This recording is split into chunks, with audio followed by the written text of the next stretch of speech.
Welcome to Luca and Miguel. Enjoy the video.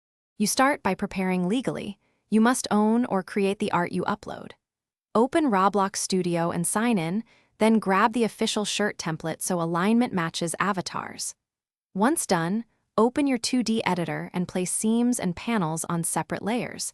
This helps you avoid misaligned sleeves and collars. Make sure to keep transparency where needed and save as a PNG. You're acting now.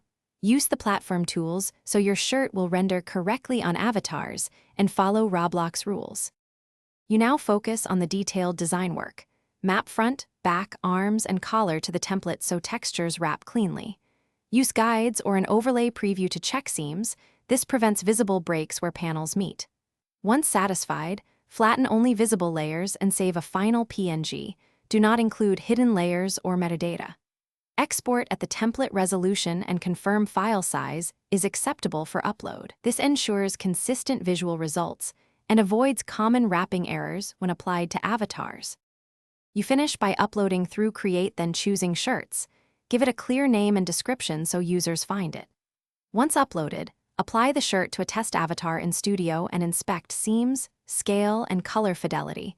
Make adjustments in your editor and upload until perfect. If the upload fails or looks wrong, check image dimensions, remove disallowed or copyrighted elements, and confirm transparency regions. That single troubleshooting check usually fixes most issues and keeps your work compliant with Roblox policies.